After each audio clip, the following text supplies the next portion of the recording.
Tennessee. From the east to the west, we are talking Cowboys everything. And you just entered the Cowboy Zone. Welcome back to another episode of the Cowboy Zone. This is Marcus Jones coming to you live from Memphis, Tennessee. And this is Lambo from Cowboys, y'all, out of Johnson City, Tennessee. All right, thank you guys for joining us tonight. And as you see, we have a third person with us. We have a very special guest coming to us out of Ohio, right? Yes, sir. All right. You guys, I'm sure you all know him as Big Game James, Silver and Blue Nation, Late Night Hype. What's going on, Big Game? Not too much. Just out here chilling, Appreciate the invite. We're out here talking, see what's up on this Cowboys football. Oh, man. What's up? We're glad to have you, man. And I see everybody getting in here quick. Bear Gang's in the building. What's up, Brian? As always, first one in. All right, guys. Jeff, thank you for joining us. I see YouTube is back up and popping, so we appreciate you guys joining us on YouTube. William, as always, appreciate your support. It looks like I see the Cowboys Zone T-shirt as your profile picture. So make sure you send us a picture of you wearing the shirt and tag us in it. And as always, Mendoza, shouting out them Ohio boys. Yes, sir. Yes, sir. I'm a Texas boy, but I've been out here Ohio part of half of my life too, because my mother was from here. So got a fellow family down here, both in Texas and Ohio. So I'm gonna claim both, but I'm representing the 817 to the fullest. Oh yeah, most definitely. Thank you for joining us, Roger Taiwan. As usual, appreciate you for joining. I hope that sweatshirt came. Let us know if you got the sweatshirt that I sent you last week. And also make sure you tag us in the picture. I see Lambo repping the Cowboys Zone tonight with his sweatshirt. I might have to take it off, though. It's getting hot in here. What's up, Lamar? Talking about this Cowboy stuff makes you hot, huh? Yeah, well, I turned the fan off because this microphone's so sensitive. You'll hear. So, ain't trying to have all that noise in the background. Jeff said he's waiting on his Cowboy Zone gear. Jeff will be all right. Let's go ahead and get started. Got a lot of stuff to talk about on our special bye-week edition of the Cowboy Zone. Like I said before, we don't have a game this week, so we had to bring in one of the experts to come in and talk some Cowboy football with us. So we got Big Game James joining us for the show. And I know you probably got a lot to do, so we'll get right into it. We'll start off first with the game from Sunday against the Steelers. I mean, we lost the game, but I'm sure you were as shocked as a lot of us were in how the guys came out and looked. So just give us a couple of your positives from the game or some of the notes that kind of stood out to you. Well, first, I'm not going to say I was shocked because before the game, probably maybe a few times before I did a few shows, and I had looked at the Pittsburgh Steelers offense, and I said our defense can compete with them. I knew they had a very good defense, but it wasn't a defense you couldn't score on. But we all knew about the front, how they blitzed, how they attacked, how they had a lot of good guys on the front. Watt, Dupree. Hey, we knew about those guys. Fitzpatrick. We knew about those guys. But when you looked at their offense, they had James Conner. He's a good back, but he's not devastating to me. Juju Schuster, he's up and down. And we've seen Claypool that he's been stepping up as a rookie, getting the 5 touchdowns ahead of time, before us. And he's been a big asset, but it was still not an explosive type offense. The offensive line had struggled. So I felt we could compete defensively. My main thing was, what could we do on offense? Could we score points? I think that was the thing that was surprising to me, because I can't lie. I'm a Texas guy, Texas fan, and I seen Garrett Gilbert. He was okay, but I seen him transfer, and he never really had an NFL career. He did over at the AAF. So, my thought was, I don't really know what I'm going to see of him. I don't know what he's going to really do for the offense because of the way the whole team has played as a whole. But he went out there. What shocked me was the poise that he showed instantly, showing poise in the pocket. There was I think he had 3 carries for 28 yards, and they were good scrambles. Got us, I believe, a couple first downs with the scrambles. Like I said, he tend to hone in on his receivers later on. But he was moving the offense, what we hadn't seen in a long time. Got our first real legitimate touchdown to CD Lamb. So that was a huge positive for me. Tony Pollard was another positive for me because I wanted to see him. No shade on Zeke, but I wanted to see what he could do with a full load. He still has 7 carries for 59 yards. We saw explosiveness, a run, I believe, for 20 yards. Mm-hmm. And I love the way he was hitting the hole. I like the way the defense played as a whole, together as a unit, the scheme. DeMarcus Lawrence said he liked the way the coaches put him in the positions to make plays. So that's 2 back-to-back weeks where you had some turnovers, you had some pressures, you had some sacks, and you had the defense that was holding the offense to low points at halftime. That's what we hadn't seen. We've seen these teams scoring multiple touchdowns, 20, 30, 25 points on us at halftime. This is 2 back-to-back weeks where the defense held their offense in checks, and that was a huge positive for me. Definitely. And all I could think about the whole game was like, damn, where was this at when Dak was on the field? Right. Man. Yeah, that's a very frustrating part because, too many times Dak gets the shade and the hate, which I don't understand why.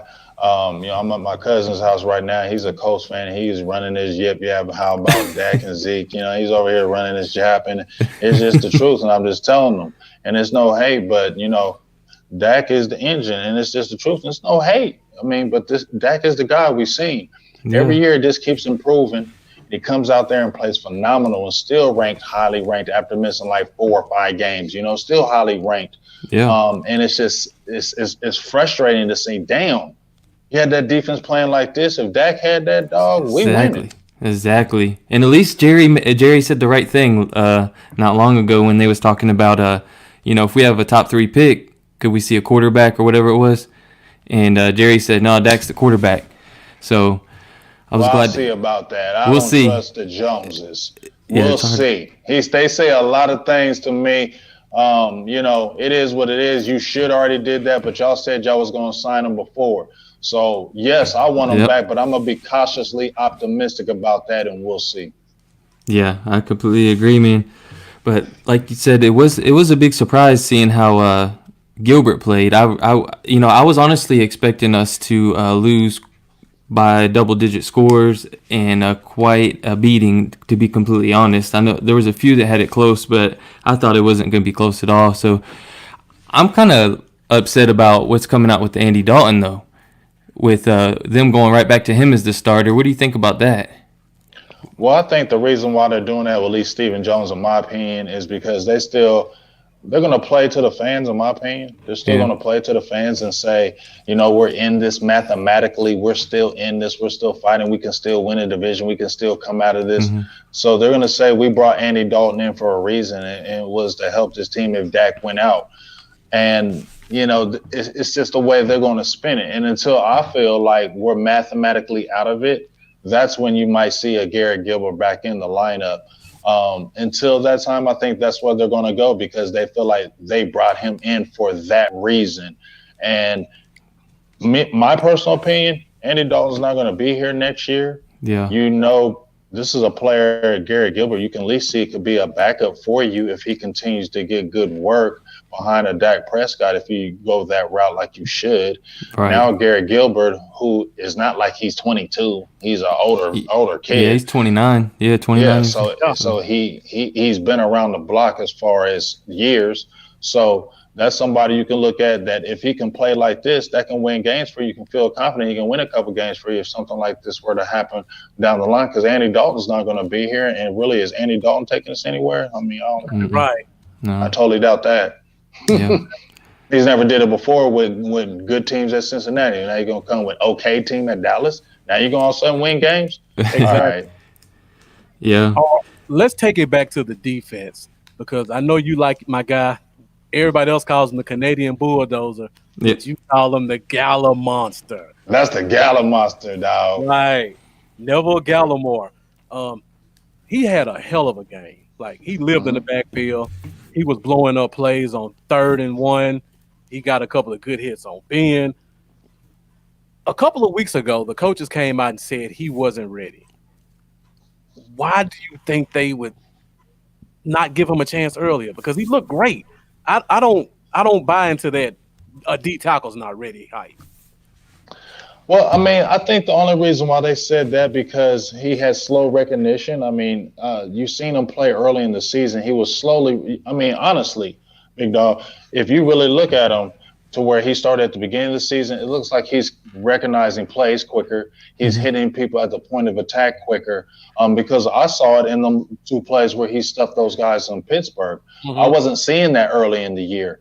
He wasn't diagnosing those plays, and I feel like, you're still coming in. He played, in Canada, and when he was at Oklahoma, he wasn't really at the right position at Oklahoma. So I feel like they were trying to slowly bring him along. But the one thing I loved about him, and I think this overcomes certain things, is the effort. He's a guy that gives that all-out effort. We saw that when they drafted him, when the videos, he's just somebody that's an energy effort guy. And sometimes that effort takes over. And I feel like him getting that more playing time as well brings it out of you. You continue to play better. Now you feel like, okay, certain players gone now. Now I'm going to play more. Right. You know what I'm saying? If this guy is here and I'm only getting a few snaps, maybe I'm not recognizing the play and I might mess up. The coach has a shorter leash with me because I can go back to this guy. Now this guy is gone. I got to rely on you. So now you start playing better because you're playing more. Most definitely. Yep. And we talk about the guy that plays next to him, Antoine Woods. He's been kind of quiet this year, but he's been very solid for us. Of course, everybody knows he's on the last year of his deal, 1-year deal. Do you think we find any way to bring him back next year, or we're going to roll with the 2 young guys in Hill and Gallimore? I mean, me personally, I would roll with Hill and Gallimore, and this is no shade on Woods. I mean, I just feel like they still need to go in the draft and get a guy because I just don't feel like Woods has that full size when you double team him because he's not a big guy as far as height wise. I mean, he does have good strength and he has a great, he'll fight you, but you get 2 guys on him all game, he just tends to wear down. And that's when you'll see it later in the 3rd and 4th quarters. And then the offensive linemen are getting to the second level and Pill and Jalen. And we already know how that goes. And it's just, it becomes I'm just saying, how we see how it goes. You know what I mean? So that's the only reason why. And I'm frustrated because now the defense is playing better. You removed a Poe. Now I wish a Tristan Hill didn't get hurt because I'd love to see him in this lineup now next to a Gallimore and Woods because I feel like Tristan Hill would be even better. Yeah. Right, exactly. All right, so let's keep the talk on the defensive line. And I got to go to my right defensive end, Mr. Randy Gregory. By the way, you got a Gregory nickname? I've never heard you use one. That damn Ben. He got one for everybody, folks. So Randy Gregory missed the first 6 weeks, came back, hadn't really got those sacks yet, but the pressures have been amazing. Yes. Like every time you see him over there, he's making a tackle, he's living in the backfield. Do you think we bring him and keep him around for a couple more years as well? Hell yes. Hell yes. We have to. I mean, it's almost like you kept him this long and he hasn't cost you anything. Right. It hasn't cost you anything. You kept him this whole time. And he's 27 going on 28, but he's that no tread on the tires 28. You know what I mean? And let him get on the field. And we seen the only thing that was the issue. We seen the documented issues, but that is no longer the issue as a whole for the NFL. So that shouldn't be the problem because there was no other problems outside of that. And if you're just focusing on football and let this man play, we see the more snaps he gets. I think he started out with 6. Next game he had 31, and this past game he had 40 snaps. I believe he had 5 pressures, 4 hurries, 1 hit, and had 2 tackles. And that's with extended play. And you just see, like you said, I mean, he had a monstrous hit on Ben on one play where he put him in the ground. The one play where he threw deep, and it was Woods and Diggs. They almost should have had that interception on the deep pass. He was there with the pressure, making Ben get rid of it early. And I saw Ben getting rid of it early toward the 3rd quarter because Randy was getting that instant pressure. And that's what we've been missing. I love Alden Smith. I love what he brings. But when you see Alden Smith, just in my opinion, Alden Smith is big and strong now. He doesn't have that Randy Gregory does when he's coming off that edge. You get what I'm saying? And you saw it more when they were going on third downs, on the passing downs. Anytime they were going in shotgun, you start seeing Randy Gregory more because he was going to bring you that instant pressure. So definitely bring him back. Definitely try to sign him now while he's cheap. You have to do that because he's a building block. Yeah, for sure. And guys, keep bringing those great comments. We got Big Game James in the building. We're definitely going to hit your comments, but Big Game is spitting facts right now. We don't want to mess his flow up. We got to keep him going. Let them keep putting it out there. All right, so we've been talking about a lot of positives from this game. Now we got to talk about a couple of negatives. And for me, the biggest negatives I noticed were play calling, because this was one of those first games where on both sides of the ball, it looked like everybody was zoned into the game. But then, for example, we go into the fourth quarter and we finally get in the red zone. Zeke busts with 2 big runs. It's 1st and goal. We run the ball for 4 yards, and then we do back-to-back passes and throw a pick. And then you go back to another time we got around the 30, and then we do the little, what we've been calling the cute plays with the little tight end screen pass. What is it about Kellen Moore that you think makes him forget how to call the game once he gets inside of what they call the green zone inside the 30? Like, what do you think that issue is? Because it bothers me. You know, I think it's bothering a lot of people. I'm a Kellen Moore guy. I do. Right. I like Kellen Moore. I'm sorry. You know, if people don't like that, hey, that's your opinion. I like Kellen Moore, but I will agree with that he has the really. Why did you do that? I did the video with the Eagles game where it was just like, why? I get it, but why? You get what I'm saying? We just got the big turnover. We just got the big interception. We're driving all the way down the field. We don't need that. You get what I'm saying? And just like you said, you got 4 yards with Zeke. You could have brought in Tony Pollard. He's been getting that juice up in the middle. You could have kept running the ball. It's like, and you got Garrett Gilbert. You don't got Dak Prescott. And you don't even got Andy Dalton. You got a 4th stringer. You really trusting him right now to complete passes in the red zone? He's still Garrett Gilbert. So, yes, that frustrates me that you do that. And sometimes I'll be wanting Mike McCarthy to go over there and be like, hey, no. Do this. You feel what I mean? I know you the play caller, but coach can come over there and talk to you too. It's okay. Yeah. Maybe you need to start doing that. But yeah, I don't know what's up with that cute thing. It's like when you got something rolling and you don't have your top guys, why be goofy and do something silly and just mess up the whole flow? Because you have it right there. But I am frustrated that you didn't get that holding call. I'm not the penalty guy. I'm not the crime penalty guy. But daggone, that's obvious. And you know if we're doing it, you grabbing it, that's obvious. That hurts the team. That's a first down. Yeah. Most definitely. You know what's crazy, too, something I'd seen is that teams – or how was it worded? I think I have it right here. Cowboys' opponents are averaging 39 penalty yards per game this season, that's the fewest in the NFL through week 9. So it's just like something about when teams play us. The flags don't get thrown unless it's on us. I don't, like I said, I'm not the penalty guy. I'm not the guy to try to use the penalties as excuse. But sometimes when you just look at it, you're like, come on, man. Like, you know, when it's crazy because the long pass where we had the 3 and out on Pittsburgh, and then they threw the flag on the hit with Jalen. It was like once they threw it, and we just sat there and waited. Okay. We don't see nothing. There it is. I mean, it's like now if we're all sitting there and doing that's and it happens, that's real. Mm-hmm. And then you see the same thing happen in reverse, but nothing. Right. And it's just like it's obviously, and even when Dak was there, Dak used to get beat up. And we can never get the flag on Dak. But you get these other quarterbacks.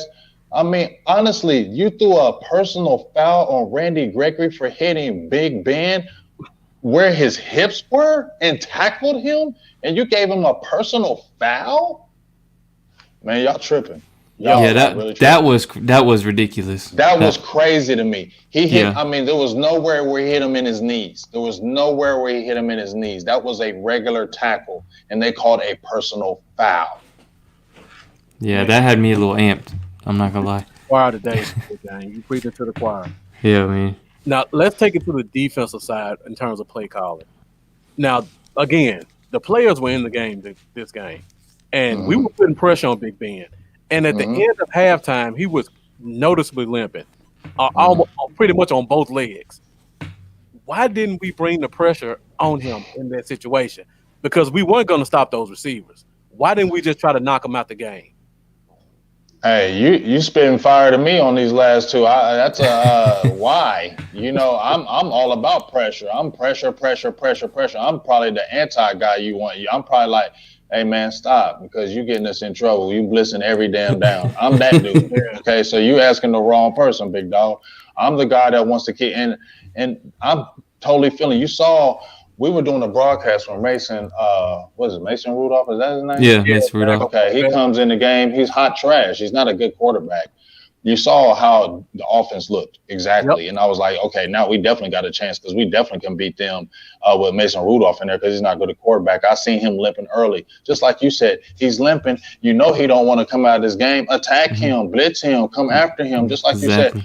I mean. Maybe they were a little worried because how Trevin Diggs had the injury, Right. And then maybe they're not trusting. You're not trusting Xavier Woods. Okay, you got Darian Thompson out there now. You feel me? Like I don't trust my back end. I got Savion Smith in here now. Cheeto's not here. Yeah. Stephen Parker. They had Stephen Parker playing corner. So you know what I mean? It's hard to really attack when you got these guys that you got Schuster on them. Yeah, they may not be having a great year, but they're gonna cook these guys. Yeah, for sure. Most definitely. All right, Lambo, you got anything else about? Before we leave the Steelers game, we got to talk about our special teams coach. And thanks, Lamar, for catching that for us. That was nice. Cedric positive. Wilson. Yes. Yeah. Man, that was a beautiful play. That was the end. Oh man, I thought he was gonna take it to the house. I really did. Then you got that little so block in the back. Yeah, that was whack too. That was terrible too. Dude's like, I'm gonna turn and flop a little. Yeah, it's just like, come on, man, let it go. It's too beautiful a play. Sometimes this is like that ticky tack, and you're a ref. Let that go. Let this play be good. But I was in love with it. I was excited. I was like, wow, can we get more of this? I don't mean that you do trickery, everything, but just the excitement it brought, just on the sideline. To me, this was the most animated to me on the sideline that I had seen the team. And that's what excited me the most because we had all been talking about before those games that we have been lacking the effort, the excitement. Where is that at? From the team. And I think that's what really excited me, in turn with the special teams, seeing Mike McCarthy get animated. I don't need to have the coach animated to prove everything. Right. But Mike is a guy that I like him. He does get at the refs. And I think he saw a lot of these calls like, come on, man, we tired of this. Like, I'm coming after you. And I like seeing that because it does get your team hyped. Like, come on, man, let's go out there and fight. And I think the team kind of followed it. And I think that's why you saw a lot of the fight from the team all the way to the end. It was beautiful. I remember as soon as I seen Goodwin start pulling up, like I couldn't even look at the rest of the play. Nice. I was just watching the whole way down, and I thought he was legit hurt. I was like, oh snap, Goodwin's hurt. And then when he kept running, I was like, hold up, something's weird. Why is he still running down to the right side of the field? Yeah. And then I was just like, as soon as I seen Cedric Wilson go a couple yards up, I was like, oh, here it comes. Man, that was nice. That was nice though. That was a beautiful thing. Like that's what you get excited about because that's what we've been missing with Cowboys football with special teams. We haven't seen that in special teams in 18 million years. So any tiny little thing that we get from special teams, we do cartwheels and backflips over. Mm-hmm. All right, before we move forward, I got to give a shout out to some of our viewers who are leaving these great comments. Jack Meeker, thank you for hopping in with us. Yvonne Lopez, thank you for joining us. Cole, I think I missed you earlier, but as always, we appreciate your support. Anybody else? Tootie Winder, thank you. It's a new name, so we appreciate you joining us tonight for this episode. And also Andre Anulak, thank you for joining us as well.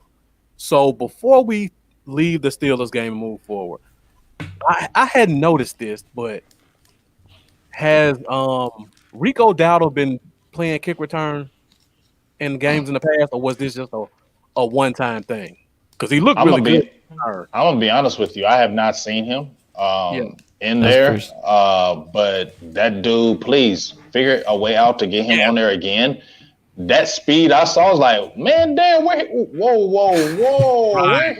where he been? You know what I'm saying? We ain't been playing good. He should have been out there trying to return a kick out there. He showed explosiveness, but once again, fellas, I think that's a thing where you're seeing the young talent, where it's undrafted rookie free agent or rookies that we got out there, the young players. They want to get some time. It's a new regime, okay? It's a lot of the old regime as far as with Garrett players.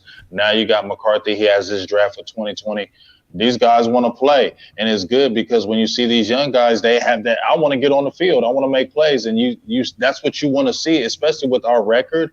So hopefully this is something that you can see going forward. Maybe you can implement them in that special teams. Maybe you can get them more on some kickoff returns. Maybe you can do some more trick plays with them. You get what I'm saying? Now maybe you can open up some doors to get more versatile in your play calling as far as in your special teams as well. So I think that could be a hidden gem for the Dallas Cowboys. So I'm looking for any positives with that. Yeah. But I definitely love the run he came with, and let's see more of some of that. Right. Yeah, for sure. That's the first time I've noticed him out there on kick return. And with that explosiveness, I need to see a couple of offensive plays as well. Hell yeah. He was I think it was only one carry, but if you remember, he had a carry earlier in the year, and he looked really solid on just that. I know it was just a carry, but he looked really good when he did get that carry. I'd like to see him get a few touches on offense, to be honest. He closed out the Eagles game. Like, I think it was 2 carries. Yeah, it was 1 or 2 carries, but he looked good in the limited time he was on the field. He has some explosiveness, and that's what you like. All right, so guys, that's it for the Steelers game. We're putting that one in the past, and now we're going to move forward through this bye week. And as usual, we always started off with a few of the major storylines. Storylines. All right, so now we got to come to the first storyline of the night, and this one is a bit of sad news. We just found out that we lost Trayvon Diggs, probably for the rest of the season, with a broken foot. Man, he was having. What do you? First of all, what do you think about the year he's had so far? If you had to give him a grade as a rookie, what would you give him as a grade? I know people are going to go hard on him because he gave us some touchdowns and coverage plays, but I'm gonna give him a B minus. I'm gonna still give him a B, keep him in a B minus because it's close to that C plus. But I don't care for him to be out there on the island. Why I'm still giving him a B because put him out there on the island. He didn't have a Byron Jones coming back to him. He was basically it was Cheeto, it was these other guys, and then he just kept climbing from, I wanted him all the way through the draft. He was my draft pick from day one. Okay, so I thought they was gonna bring him along slowly, but when you just saw him instantly, it was like, no, I need this guy to. Sorry about that. I need this guy to play, and for him to be going against all these receivers, these haven't been bum receivers, fellas. No, these been good receivers. He's had a tough task. And they've been putting him on islands. It's not like he hasn't been having safety help. Where's this guy been having a good safety over top to where he can feel like I can play some good bump and run? Now, do I get frustrated when they don't put his hands? He didn't do that at Alabama, and I got frustrated. I talked about that on the tape because these guys are faster in NFL, and once they get past you, that trailing, that's not going to be good for you. So you got to get your hands. You're physical, and you're a big corner. So that's the only thing that frustrates. But when you're a corner and you don't have a guy over top that that's going to help you, it's harder. So to me, he's battled. And to get them 2 interceptions, and he should have 5. Yeah. Should have 5. Yeah. You get what I'm saying? That dude is going to be an animal for us. And let's get some more players around him to make him even better. He's going to be even nastier. If he can get a nasty safety over top that can really protect him too, watch how much nastier he's going to be. I'm so excited about next year. I know it's still this year, but I have trouble not even thinking about next year. I think about it every day because we seen what the offense was doing with Dak on the field, and you're talking about that we had basically the number 1 offense without 2 starting tackles for most of the year. So you imagine getting them back, getting Dak back. We're still gonna have the receiving core. We're gonna have Jarwin and Schultz out there. Who Schultz is a pleasant surprise this year, And then talking about the young guys on defense that are all stepping up and getting all this playing time. And like you said, you add a safety over the top, you get a Wouzier back, you get Diggs back. Man, I think it's going to be real special next year. We're going to have a special season next year.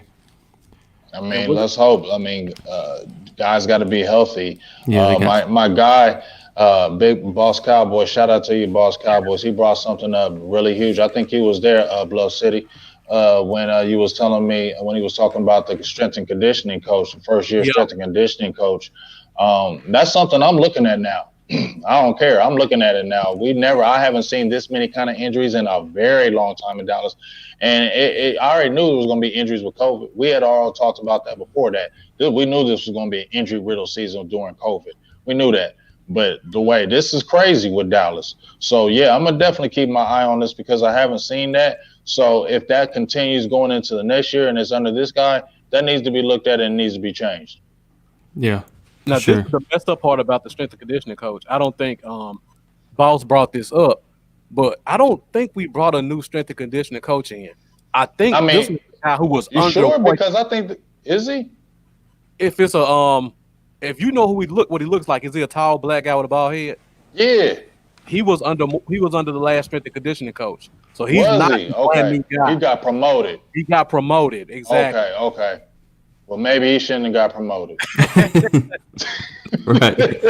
Yeah, it's a little. There's too many injuries. It's extreme. Maybe he shouldn't have got it. I'm just saying. Maybe he shouldn't have just got past the job. Maybe they should have looked a little longer. Exactly. Because you can't keep seeing the same injuries and you decide we're going to keep somebody from that staff. You feel me? Like, nah, man, nah. All right, so somebody put a question up for you. We kind of talked about it already when we talked about the Steelers game, but my guy Cole wants to know, how short is the leash on Andy Dalton when we come back from this bye week? I think it is going to be definitely shorter because GG showed something. I called him Go Gadget Gilbert. He showed me something, you know what I mean? So, but I think they're still going to look at Andy Dalton as won games. Gilbert has not won games in NFL. Dalton has, and he's won with good teams. He's won. He hasn't won in the playoffs, but he has won games, and they're going to lean on that, and they're going to say, hey, he's the veteran, so he's going to be the starter. And I feel like they're going to stay with him, in my opinion, until they're mathematically out of the playoffs and they don't feel like they have a chance. Because then they can go to Gilbert and say, well, now we can see what maybe you can do from here and beyond, because Dalton's not going to be with us and there's no importance to play him. You're out of it. But I feel like Stephen Jones is going to keep spinning that. We're in it, so we're going to roll with Dalton. Yeah, most definitely. All right, so we got one more storyline that just dropped today. It's kind of a small one, but kind of important to us Cowboy fans. Rondell? Yeah, we just picked up Rondell Carter. For you guys, Yes. He was our undrafted free agent, highly sought after, chose to come here. Mm-hmm. For some strange reason, we decided not to make him one of the 5 guys on the practice squad that we would protect. And the coach immediately jumped in on him. Mm-hmm. But now he's back. So do you think we see him on the field? Because we haven't seen Bradley or not yet. Oh, man, that's frustrating because just you mentioning Bradley and not touching the field is crazy. Like, I get it in their head. I get it. Well, one pass rushing snap here and there, like, just rush the passer.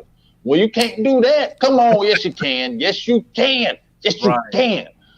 So that's frustrating because I just feel like, okay, we're in it. You're saying that, but you can still stick him in there a few plays in a 9. And if you're going to bring this kid Carter back, don't bring him back just to sit him. The kid is hungry. That's why I said I want to go play somewhere and get some time because I want to play.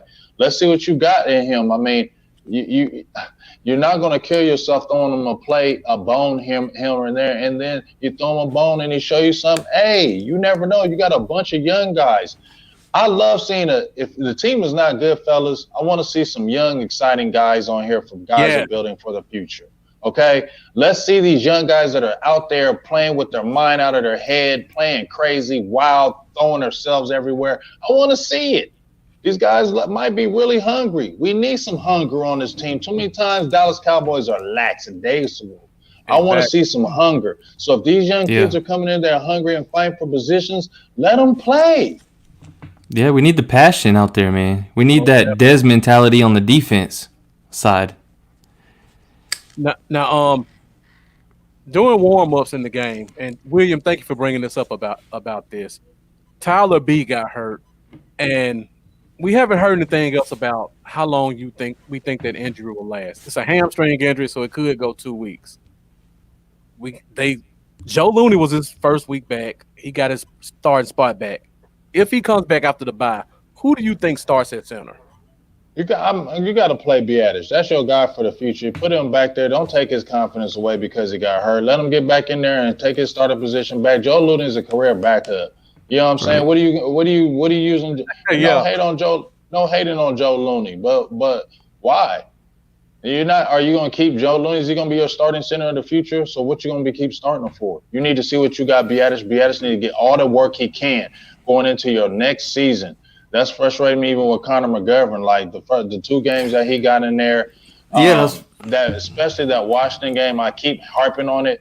I saw power. I saw people not moving Connor McGovern. Yes, he wasn't the greatest his first game, but that wasn't a weak off defensive front against Washington, and he was moving those guys with power. Connor Williams continues to still have problems with that, and you see where we struggle at on tackle with athletic and even technique. Then why don't you slide him out there and move Steele? Like, even if you want to keep Steele as your swing tackle for the future, you're not hurting his feelings. He played 7, 8 damn games. How are you hurting his feelings now, man? He's leading the league in damn everything. Sacks, pressures, everything. Yeah.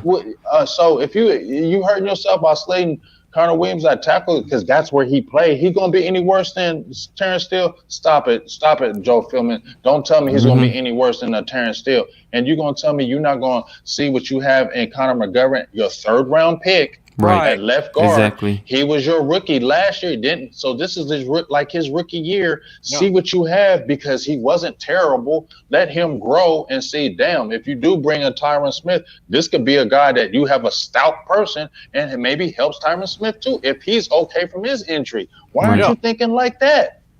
That's what we've been saying all season. I've been saying move Connor Williams to right tackle. See if he was a good tackle in college. He's a horrible left guard. Or he has been a horrible left guard. And Connor McGovern showed a ton of promise. Put Connor McGovern at left guard, bounce Connor Williams out at right tackle, and he's not going to be worse than Steele at right tackle. Right. I mean, the name of the game was putting your 5 best linemen on the field. They're not living up to that saying. Yeah. And the thing that bothers me when you hear fans speak and somebody hears something in the fan sphere and everybody runs with it as the truth. And the thing people say is Connor Williams' arms are too short. Connor Williams' arms are a 1/4 of an inch shorter than Lyle Collins. His arms are longer than Zach Martin's. So we need to stop killing that. We need to kill that arms too short noise.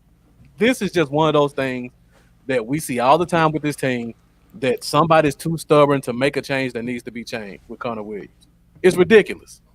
Yeah, I think that is as well. I'll be guilty of the arm thing until I had to go back and people told me about it. I went back. I was like, yeah, let me investigate. I had to do just a lot of investigating, a lot of searching. So I'll be guilty and said I did the arm thing. I will.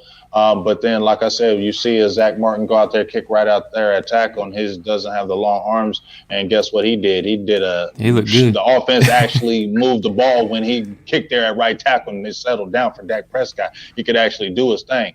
So yes, that is true. What it is. It's just like, to me, I don't know if it's. I've been doing this for 20 years. You don't tell me. Yeah, I don't know what it is, but I don't know the Terrence Steele sponsor. I don't get it, especially when you're quick to yank everybody else. You're quick to, people giving up touchdowns, people not blocking, and you want to do that, but Terrence Steele keeps standing there, and I just don't know where you hurting yourself by sitting them down and saying, you know what? Because this is also my opinion. I've been a Brandon Knight guy. I've been that from day one when he came into camp last year, day one. And I said beginning of this year that he should be the swing tackle. A lot of people scoffed at me. I got a Jesse Holly, and he remembered. I was like, yeah, you remember when I told you, dog, he should be the swing tackle. You know what I'm saying? So he gets healthy. He should go back at right tackle, and you should sit Terrence Steele. So if you're gonna kick Cam Irving, because Cam Irving hasn't played bad, fellas. Not in my opinion. I thought he was gonna play terrible. Okay, we did too. If you watch this show, you know I bag. I don't even say his name anymore. That's how much I don't like. I just think he's atrocious, but he's held his own these 2 games. So if you were to keep him at left tackle, then sit Terrence Steele down and get some stability, because still, this is only second year of Brandon Knight. So it's not like you have a 5-year guy in him as well. Mm-hmm. He could be your swing tackle. We know he's not the most athletic guy, but he fights. You know what I mean? Yeah. He fights. And that's what you like, and that's what you want on your offensive line moving forward. Most definitely. Man, I'm telling you, preach it to the choir tonight. Like Cole said, spitting straight fire. Most definitely. Appreciate you, Cole. All right, so we got one more bye week storyline, then we'll kind of look forward into some other topics. And Lambo, I know you'll be pleased to hear about this one. It looks like we got a punter competition. Oh. Between the punter we had last week, and somebody finally gave Marquette King a chance. Now, Lambo's been howling Marquette King since the offseason last year. That's his guy, even before Chris Jones got hurt. Yeah. Do you know anything about Marquette King and kind of his background? And I know his background. I know he's like a wild dude. I love his attitude. I love everything about him. Get him on the team, sign him, whatever. He's gonna give us some of that. Give us some of that swag. You know what I mean? He's got that swag. We need to bring that back to Dallas. It's like we lost it. It's like we the Cowboys. We need to bring that back. So let him get out there, sign him, let him have his fun. You could definitely do some damn trick plays with his ass. Excuse my language, with himself. You know what I mean? You could do some stuff with him, because he looks like the guy I definitely like to do that. So I believe that would just bring some more excitement to Dallas. We need some of that right now. Bring him in, sign him. Whatever, you ain't doing no worse. Like we all talked about, Chris Jones is hitting like 37, 39-yard average. Come on, man. You ain't killing yourself by doing it with King. So let's get some flair and dare in there. And you know he's going to be cheap, because the average pay of XFL players is like $55,000 a season. So, I mean, and he was willing to do that. So he led, and he was still good in the XFL last year. He should have been in the NFL, but he led in average yards there. And even if you go back to his previous seasons, like in the NFL, and compare him to Chris Jones and how Chris Jones has been declining the past couple of years. I mean, you could go back his last couple of years in the NFL, and he's getting 34 punts inside the 20, 40 punts inside the 20. You know, he's way up there. Chris Jones is averaging like 17, 18 inside the 20 a season, and his average is way below. And Marquette King's a guy that's got a 5-second hang time, so. Yeah, I think he'll win the job and end up being our punter to finish the season out. At least I hope so. You see, Lambo got all the sacks in order for Marquette King, don't you? Yeah, he came. I like him. Look, he was ready. Like he came all the way with it. And you know, not just that, he's playing for the Cowboys. I think that's something that he would love to do. I think he would like to have that on his resume. And you know, sometimes when I'm playing for the Cowboys, you play better. You know what I'm saying? Right. This could be a lifelong dream from you. So you might play out of your mind. So this could be something that you could look like for the future. So I feel like this was a match made in heaven. Go ahead and marry that. Go ahead and, you know, put the ring on it. Let's go ahead and marry it, and let's go ahead and make it happen. Excitement. That's what we want, man. Yeah. I know in his last year in the NFL, before he played the XFL last year in 2018, he was actually with the Broncos. And they tried to act like he was, you know, a troublemaker and this and that. It really wasn't him causing trouble. The special teams coach they had, Todd McMahon, was trying to force him to change his kicking technique. That's made him one of the best punters what works for him. And he wasn't about it. So that caused a lot of trouble, which I can understand. I'm like, bro, like I'm leading in hang time. I'm leading in average yards per punt. I'm top 5 every year. And you're telling me to change my kicking technique. So. Yeah. All right, guys, let's keep those comments coming in. We're at 45 minutes. Hopefully we can keep big game a little bit longer to talk a little bit more about. Yeah, you good? I ain't tripping. You good. I ain't got to go to work tomorrow. You good. Spit it. Let's go. Oh, speaking of that, I don't know if I start the show off with this, but thank you to all our veterans who served this country. We appreciate your service. I know we got a few vets in the comments, so if you're a vet, be sure to send us a comment to let you know so we can give you a proper salute. Yeah, Um, I'm gonna give a salute. You know, a lot of my family is military. My father, salutes to him. Rest in peace. He passed away 10 years ago. He was senior master sergeant in the Air Force, and like I said, pretty much my whole family is military. So I'll definitely salute to all the veterans out there. Yeah, definitely. all right, so guys, keep those great comments coming. We got a little bit more with Big Game James. Now we're gonna talk about just going forward in the rest of this season, hitting a couple of topics. The first one I want to talk about. Ooh, Jack. Appreciate your support, Jack Meeker, and we appreciate your support with the Cowboy Zone and all the great comments you bring. Oh, Lambo, I forgot you were a veteran, right? You in the military? Marine Corps infantry. Marine Corps. Okay. Hey, Lamar was too. Happy Veterans Day, bro. Thanks, man. All right, so let's High start school. with this topic first.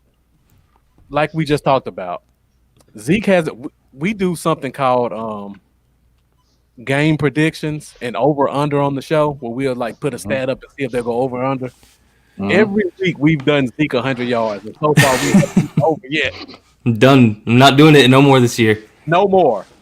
So, question to you. Do you think we may see a split, a little bit more of a split, 35-65, 60-40, something between Zeke and Pollard going forward in the rest of this year? I'm gonna be honest with you. I don't trust it, and the reason why I don't trust it is because Zeke makes. And I'm not trying to bring up his salary because people get mad. I'm not trying to bring up his salary, but I don't trust it because he makes that much money. And I feel like because of that, he's always going to get that workhorse load. You know, they're just not going to do that. That it's frustrating, but and it's no shade on Zeke. But you know what? I want to see some Tony Pollard. I mean, every time we see a little bit of him get, and I said this before. I mean, I play sports, okay, and I play football. I didn't play running back all the time. I played cornerback. That was my position. I played receiver and cornerback. But cornerback was my main position. But one thing I know about a running back, it's hard, especially when you start getting a couple carries, you get a nice couple runs, and then you got to go sit down, and then you got to sit down for two, maybe a whole quarter, and then you come in and maybe the line doesn't block that good and you get a negative yards. Maybe then they're like, sit him out. Then you don't play. You know what I mean? It's hard for a running back to get in his groove. So every time you see Tony Pollard really get some groove, you see positive things. You see explosive plays. You see him getting through that line.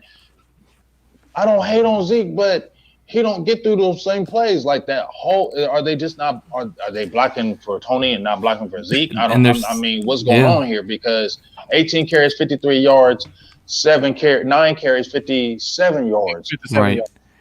There's some of those replays you look at too, where Zeke will lead himself right into a crowd, and you'll see a big hole on the right side. There's a few times you'll see that if you look back on the tape, and I don't know. I'd like to see Pollard get a few more touches as well. He's just explosive, man. This is all I'm saying. When people saying, this is why Zeke ain't doing this, because I seen this tape out there and I seen people always, it's the offensive line and that's why Zeke ain't doing that. Well, here's my thing. This is the only thing I go back to.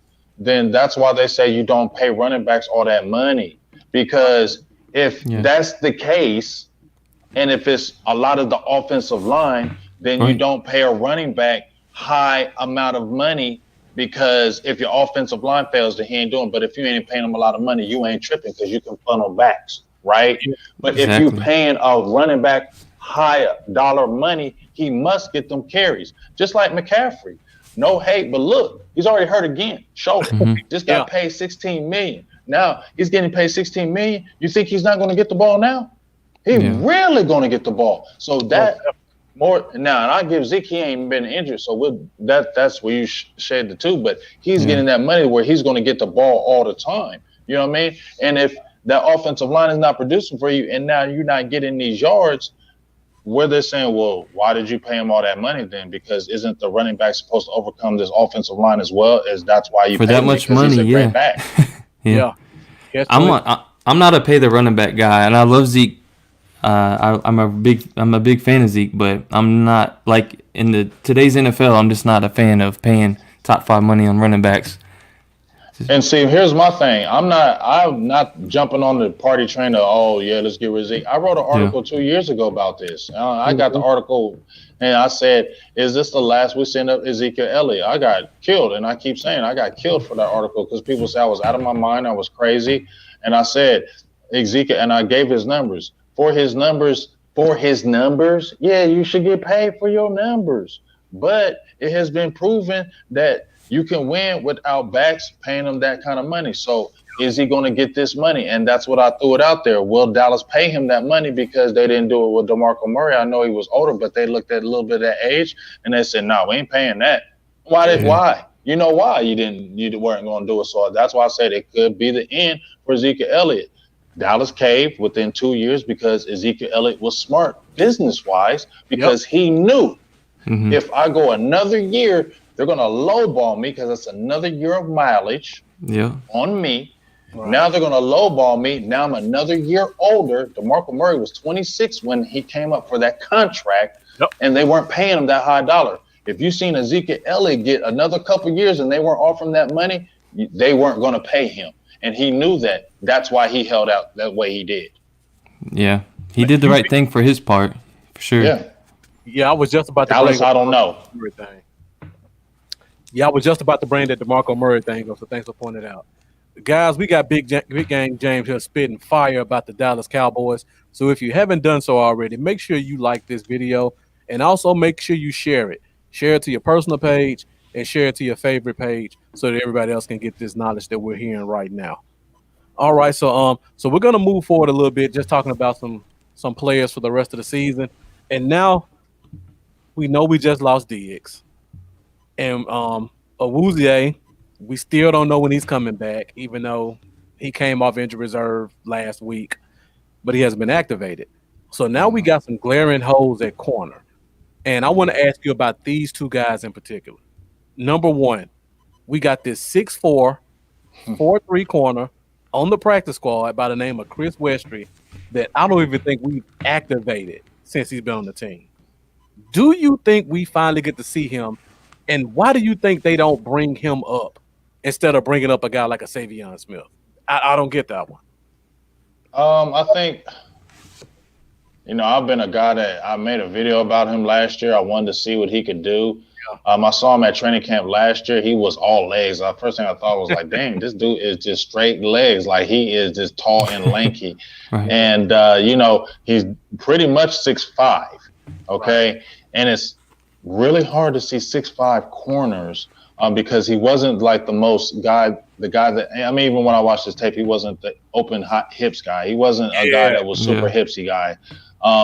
And you playing against maybe receivers. Yes, the receivers are bigger, but you get a guy that's a 6'1", 6'2", and he's going against you and your technique is not good. You're not a physical defensive back at all. He wasn't physical at Kentucky at all. No, I don't know if that changed when he got into the league, but if that's still not showing and you don't put your hands on him and you're not physical and you kind of tighten the hips, that spells bad, Mark.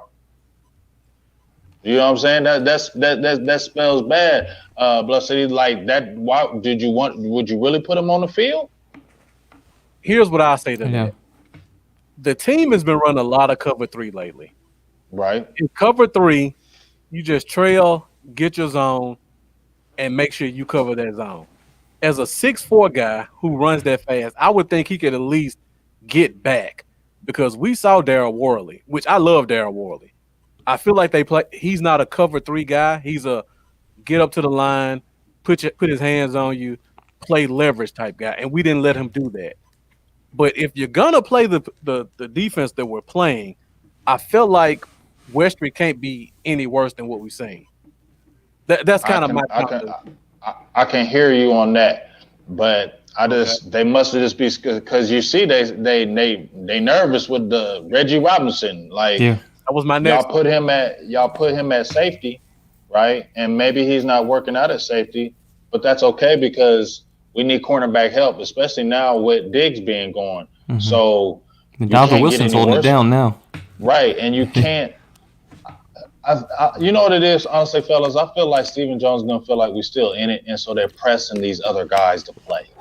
And that's why we might not see the Reggie Robinson until they say, you know what, we're out of it. Now play Reggie Robinson. Okay. I feel like that's this. Honestly, I feel like that's why we're not seeing some of these guys right now, fellas, because they feel like we're still in this. So we're going to play the best guys we have to win this game and not experiment, because that could cost us a game that we think we could still get in the playoffs because this division is weak. Yeah. Now, Big Game, you said you played corner. So I'm going to ask you this question. Did Savion Smith or Steven Parker show you anything in that game to say these guys are worthy of being on the field in the NFL game? I don't hate on much as Parker, because Parker played like he didn't play lights out, but he played in a game. I don't know if it was a couple games ago. I was like, okay, he was coming in hitting people, but no, you're not somebody going forward. Okay, we already know that you're not anybody going forward. I don't know what the hell Savion Smith was doing, dog. Yeah. So, you feel me? Like, I don't know what he was doing. That's why I said, if you're going to have Savion Smith out there, then why you need to have Reggie Robinson out there? Exactly. Yeah. Most definitely. So you beat me to it on Reggie Robinson. So now that you bring and he's your draft pick. Yeah. Thank you. He was your draft pick. That was your draft pick. And y'all were high on him. Y'all were the ones that were high on him. If y'all saw high on him, play him. And he's a freak of an athlete, man. Let him get out there and learn. He's a big kid too. Yeah. He's aggressive. Yeah. That was the pet cat of the offseason, according to some of the defensive guys and Will McClay. They need to stop playing and play him. So let's assume, Anai, all of them. So let's assume we see Reggie Robinson sometime this season. Do you think they play him some back at corner because we need the help, or do you think we play him some at safety? I think they'll do both. Okay. I think they'll do both. I think because they want to see. I think they want to experiment. If they put them out there, they're going to want to experiment and see. So I think they're going to try both ways, especially if we're out of it and they playing him. Because what do you have to lose? You know what I mean? You want to see which position he's going to be better at for you, maybe down the line and for the future. So why not find out now? Yeah, find out now, man. Exactly. So we're ready to do this thing next year. Yes, sir. So you just talked about the young guys, and I know we kind of talked about this before, but Brandon Knight hurt his knee a couple of weeks ago. He had surgery. He's expected back, if they activate him, probably in about 3 weeks. With what you just said, do you think they bring him back and put him on the field, or you think they just try to shut him down for the year? And man, you better play him. Man, I hope so. Somebody, like you said, somebody is heavy in Steele's corner. Oh man, I don't. Dog. No, I mean, like I said, he's not a Chaz Green to me.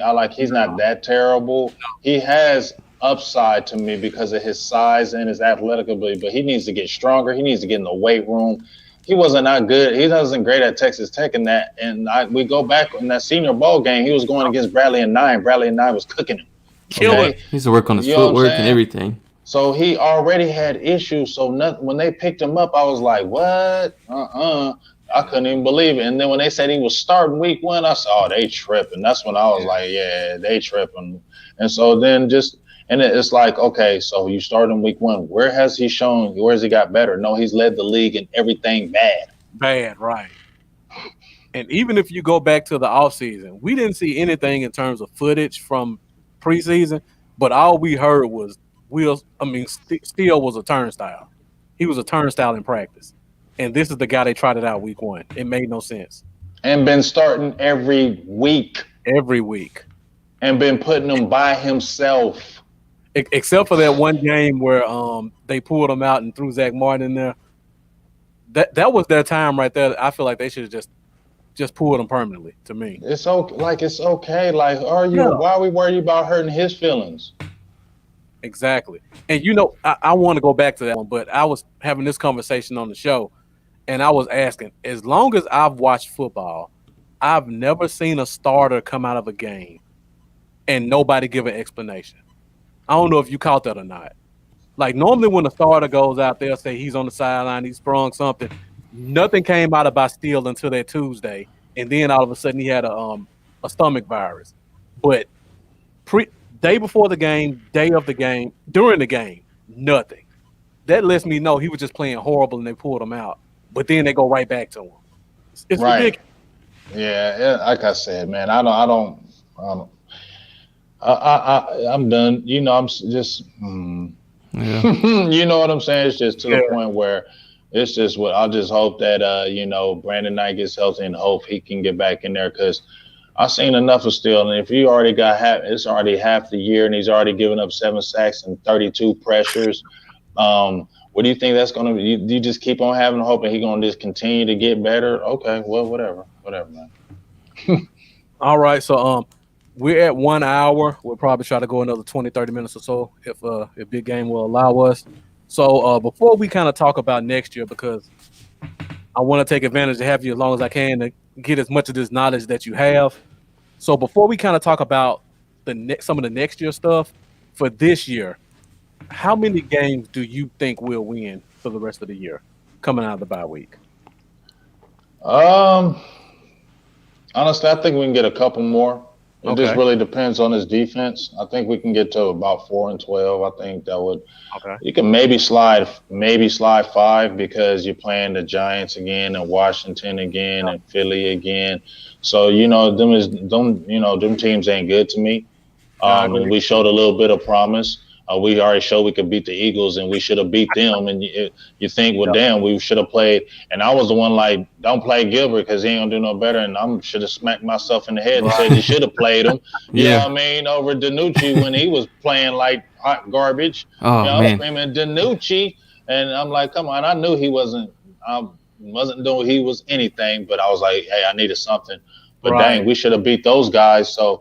You can still get wins out of the division, and you could still slip a slide a game, maybe a San Francisco, because they're not impenetrable. You know what I mean? Minnesota isn't dominant. You know what I mean? Yeah. So you can still slip wins. It's the NFL. Any given Sunday, anything can happen. And one thing about it is that's why I'm a defensive guy. I coached it. I played it. That's what I love. If you have a defense can travel whether it's home or away. And that defense, it showed you in Pittsburgh, it showed you in Philly, that defense keeps you in the game. If you just can score some points, you can win games. Yeah, most definitely. Yeah, I didn't. Before the Steelers game, I had changed my outlook on the end of the last half of the season to where I thought we would maybe take out the Giants week 17 and that'd be it. But after seeing how the defense is coming along and how they played versus Pittsburgh, I'm gonna say. I think I'm with you on about 2 games, maybe 3. But I think we'll take Washington and Giants, and possibly Minnesota. Honestly, Yeah, we'll see. I mean, Kirk Cousins don't scare me. No, exactly. Yeah, I was about to say, I can't Dalvin wait. Cook does though. yeah, he does. He does. Most definitely. And William Coulter asks, do we want to win? I don't see this thing At this point, yeah. See, here's the thing, fellas. I'm a always want to win guy. I don't give a hell. I never want to go in a game wanting to lose. You don't do that. But sometimes when you're just not a good team, it happens even when you play hard, just like this Pittsburgh game and the Philly game. You've seen even who is that daggone? Even the Jets when they just lost to the Patriots. It just happens. They should have won that game. But when you're bad, those things happen to your team. So it's not like you ever want to try to lose a game, but those things just happen when you don't win games. So it's more of a higher probability that you just are going to lose it. But you don't never go out there to say, we ain't trying to win this game, man. Never. All right, so before we move on to No way, Lamar. Sorry, I had to say that ain't happening. Jets got that locked in the bag. and we'll talk about that in a minute once we talk about 2021. But before we move on, just leading up to this bye week, Andre asked the question, I guess, who do you think has been the most improved player this year from week 1 to the bye week? And great question. That's a great question. Great question. Let me think. Doesn't matter offense or defense, just as a Doesn't whole. matter. Yeah, just a player that kind of stands out from week 1 I to want now. to say a week 1 guy. That's a good one. That got me thinking. I know.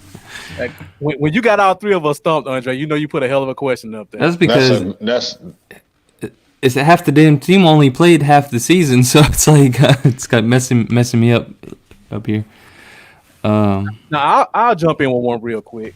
I got somebody, but I'm gonna think if there's anybody else. I got somebody, but I'm gonna let y'all go first. I got Okay. somebody, I think, but I'm gonna I let would y'all go first. probably say, and I know people gonna probably kill me for this, but Connor Williams. Even with That's a great the one. line looking good at the beginning of the year, he was clearly by far the worst looking piece. But since the season has kind of progressed, I've seen him step his game up a little bit more. Now, it could be because the left tackle beside him just looks that awful, but I haven't seen him get pushed back as much. I haven't seen his guy in the face of the quarterback as much. I'll give him his props. And a lot of times when I've seen some big runs, they have been coming on that left side between him and the center. So I show Connor Williams a little bit of love on that one. I'm thinking, now he didn't get snaps early in the season, but I'm still thinking Donovan Wilson a little bit. Yeah. Just because when he first finally got some opportunity, he didn't, he was having a lot of mental errors out on the field. But over these past 2 weeks, it seemed like he's starting to play more comfortable. He's playing more comfortable, and then last week it looked like he had a lot of passion out there, and he was just, I don't know, it looks like he's just starting to learn where he needs to be and be there consistently. And I think as the season progresses, he's only going to continue that. I really like Donovan Wilson. Yeah, that's a good one too. I was thinking Donovan Wilson. I was like, man, I know he about to say Donovan Wilson. That's the first thing I thought in my head when you said him. You know what I mean? I was like, he about to say Donovan Wilson. So I said, let me think. And it's going to be weird when I say this. It's going to be weird how I say this. But I'm going to say, because I've been on him, I'm going to say D-Law. I'm going to say DeMarcus Lawrence. And the reason why I say that, because from week 0 to now, number one, he's been consistently, Pro Football Focus, say what you want. People say, oh, whatever. Mm-hmm. I still look at their numbers. I still check out their stuff because, they're not all the way legit on how I feel on things. Right. But if you look at his stats across the board, I mean, except for the sacks, he's top rated with the defensive end, and he's gotten better each week. And this is, if you look at the last few weeks, he's been one of the better defensive players for the team because he's gotten healthier, number one. Right. So I'm going to say D-Law, because especially since I've been on him, I said he wasn't the guy, jumped out, gave the epic rant for him, saying I wasn't trying to hear none of that stuff about no D-Law this and D-Law that. Yeah. But you know what? I still feel like he still needs to get them big sacks. You feel me, y'all? Yeah. Like, not just against these backups and guys we know you should beat. I want you to beat all them guys. Yeah. But I'll still say the improvement from 0 to now, he's been that force for us, definitely as of late. I completely agree with that one. And like you said with the PFF, they said he's now the 3rd highest graded edge defender behind TJ Watt and Khalil Mack right now, according to PFF. He's really came on these past couple weeks for sure. And kind of like what you talked about with the running back, players have to get into a rhythm. And the first 3 weeks of the season, because I kind of go through percentages of snaps played, I don't think he cracked the 40% mark the first 3 weeks. And now he's pushing 65, 70% of the snaps. I don't know if that's because Everson Griffin's gone and they stopped doing that silly rotation or just him being more healthy, like you said. But more snaps and more of a rhythm, that makes you be more productive for sure. And his 18 run stops, I'm seeing per John owning, his 18 run stops are the most among edge rushers. So, and he's always been great in the run game. I think that's why. Yeah. I mean, even when they drafted him, that's one of the reasons why I liked him, because I knew he could attack the run and rush the passer. And I think that's one of the things. But like I said, man, sacks ain't everything. I know it ain't, but doggone it, they're game changers. Like a big dunk or a big play, they're game changers. Like, you can change the whole game with one of them big sacks. Gets the whole team, everybody just geeked. And that's what I just want to see a sack, because I'm gonna just say this. He said before he got this contract, I'm a 10-sack guy, and I'm just holding him to it. That's all. Yeah, when you get the $100 million contract, you got to make the sacks happen. Like Jeff said, 21 million reasons. Right. I'm just saying. And thank you guys in the comments. You guys put some great ones up as well. I see William Coulter says Diggs got better every week. Yes, I wanted Diggs, but I didn't want to go with he was like kind of obvious for me. Right, I did the same thing. That's what I was going to go to. And Lamar and Mendoza both said Schultz as well. Yeah. Yes, Schultz is definitely a good one. And Brian says Cedric Wilson's been solid, most definitely. I like to see more said. You know, we don't get to see a lot of him. And I'm a Memphis guy, so I followed his career since 8th grade, and that Yeah, kid's always been amazing.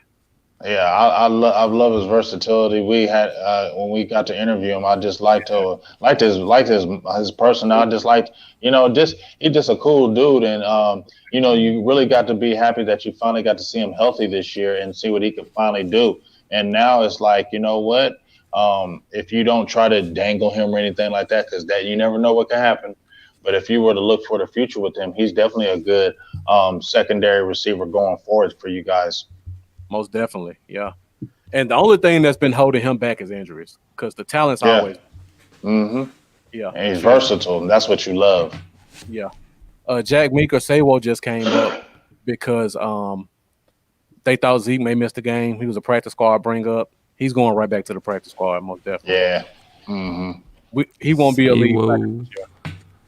All right, so let's talk a little bit about moving forward into 2021. We'll do a little bit of draft talk. We're at 1:10. We'll try to keep this short and sweet, try to get out of here in an hour and a half. So as of right now, and I know everybody loves talking about this, we are currently at the number 3 position in terms of draft rank. So I know you follow the draft a little bit in the college guys. If we were doing the draft today, who would kind of be a guy or two who be on your radar for that number 3 pick? I'm gonna be honest. I still have to look at guys, but I'm gonna tell you right now, I'm not trying to do no offensive tackle. If we got a third pick in it, I'm not. Big game.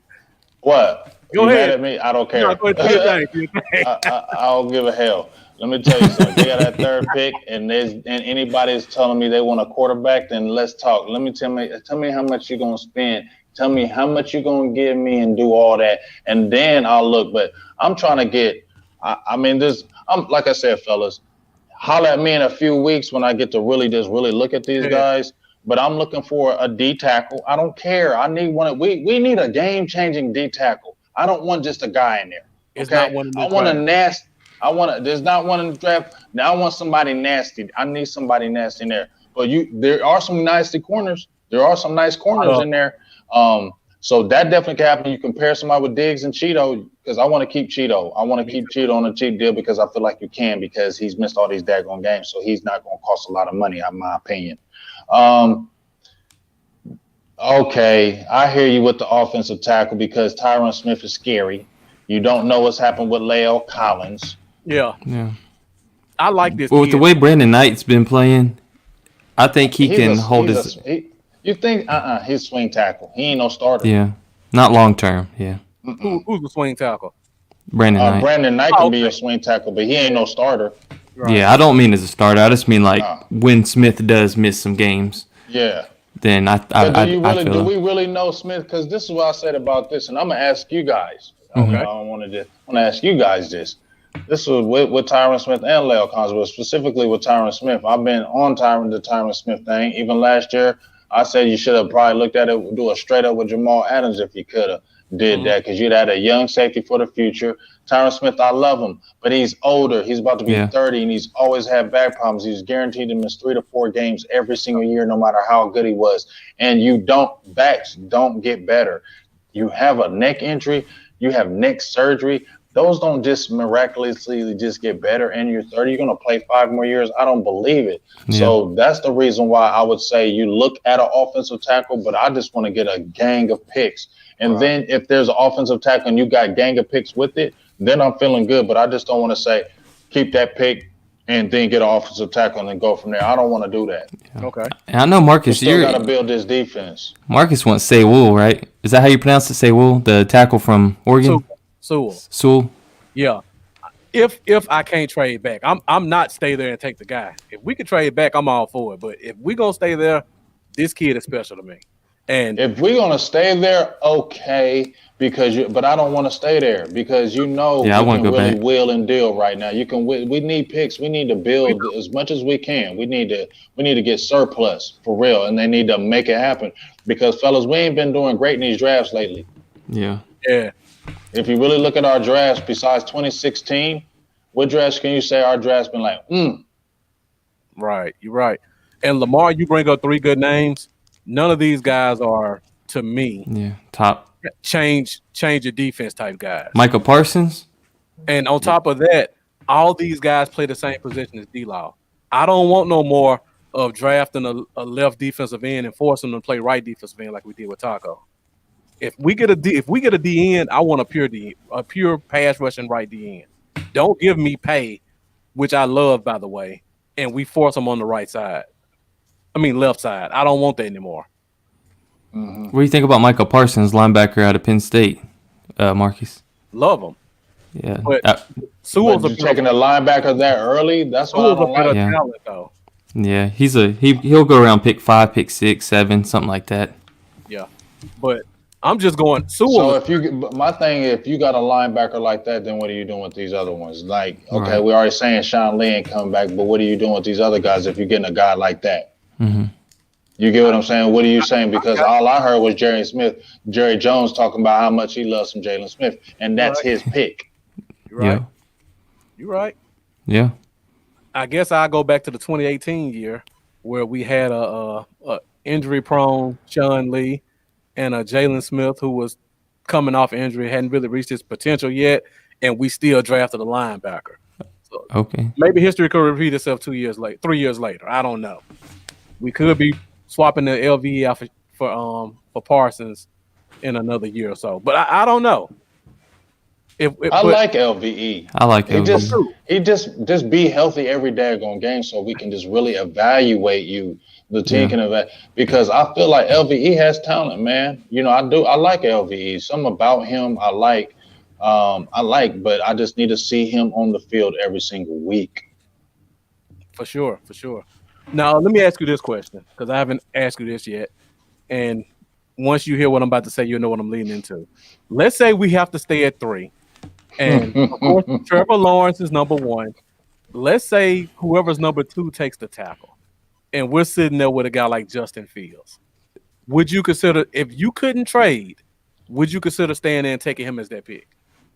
I mean, you always got to consider it. I wouldn't be sitting there flat out and say you wouldn't consider it. Yeah, I would look at it, but here's my thing. This is just me.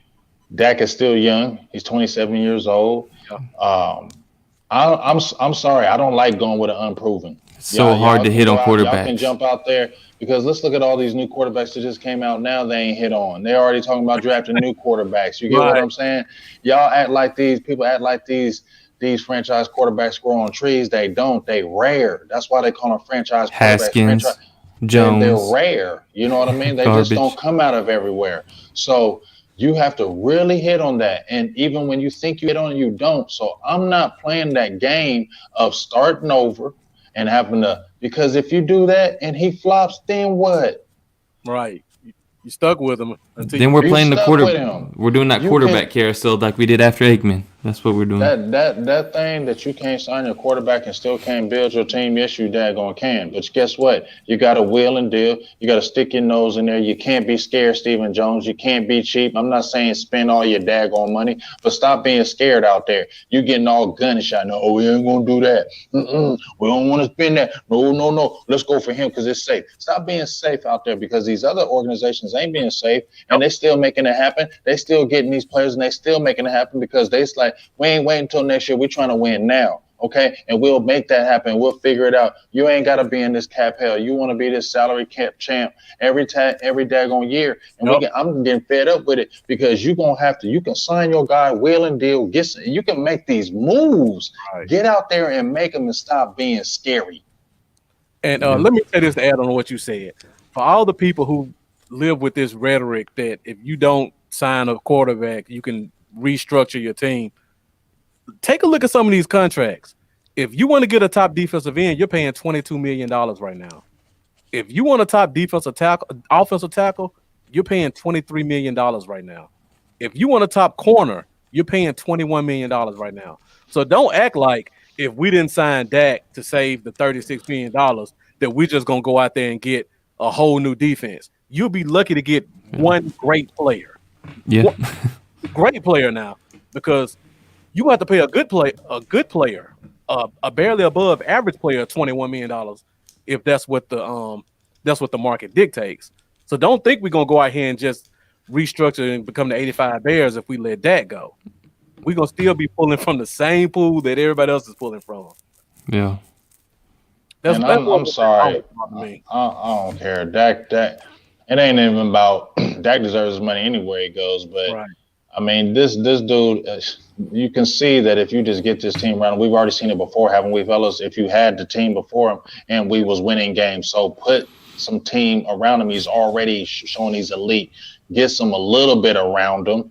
Right. Get some defense around him that can put some stops on people. Get some energetic young guys that's after the quarterback. Dog, wouldn't it feel so good, fellas? I'm gonna just say this. Go ahead. We seen, I'm old school. I seen them great defenses back in the day, and I don't care when you got one of them great defenses. It don't even got to be great. Let's like the Cowboys in the '90s. It didn't have to be great. It was just really good. Man, it just makes that offense so much better. Your offense comes out there feeling cocky. You know why? Because I know if I mess up just a little bit, we get 3 now, we're going to get the ball right back because my D is nice. Mm-hmm. Your offense feeds off that, okay? And I know offense, you love scoring points, but sometimes the offense gets shut down. We've seen it plenty of times in playoff games and Super Bowls, the offense gets shut down. But when you see that D carrying from week in to week out and snowy and rain and wet and all that shutting down, people only getting 6 points, how did you feel when we were shutting down that Pittsburgh team? Felt great. Yeah. How did you feel when they was only having six points at halftime? How was you feeling? How was you like, Yeah. It's nice, man. Most definitely. And I agree with you, Big Game, that this is the next year is gonna be the perfect scenario for us to trade back. There's gonna be a lot of defensive players, a lot of depth in that first round, some real talent, and you could trade back, stack up on picks, and you're still going to get one of the best cornerbacks or one of the best safeties or, what have you, something on that defensive side. So I'm really looking forward to that. Lamar. Defense is the name of the game. Yeah. I would probably say Denver when they won the championship a couple years ago. Great defense, great quarterback. Yeah. Not that long ago. Yeah. But guess what? That great quarterback didn't play great, did he? Yeah. No, he didn't. That defense carried him. That defense carried that whole game. We know who won that Super Bowl, right? It wasn't Peyton Manning. It was that defense. And guess what? Why did he win that Super Bowl? Because the year before he got slaughtered because they had offense, right? And that defense from the Seahawks shut them down, correct? Yeah. Yeah. I see Shane Odom playing devil's advocate talking about we don't know what Dak will look like. This is why I say to that. This is 2020. you gonna say the same thing I'm saying. He's already ahead of schedule, and it went well. It went real well. This ain't 1978. This is a bone break. There's no infection, which is the only thing that's really concerning. They're gonna put a rod in there, and he'll come back and be 100%. Don't worry. If they would have said he had some gangrene or something, okay, we could talk about it. But if he's gotten through this point without having any bacteria or virus or infection or something like that, we're good with that. Don't even worry about that. Yeah, and I'm hearing he is ahead of schedule too, so things are looking good for him. Yeah, no problem. Yeah. All right, before we get off the draft, because I don't want to go into it too much. Going into the draft, what would you say would be our top 3 positions of need? Now I'm a college guy. I know the top 3 rounds pretty good. I know you. Yeah, you be on it. I'll definitely give you that. I like the tackle. Defensive tackle. Offensive tackle. Okay. I think that's got to be a priority somewhere.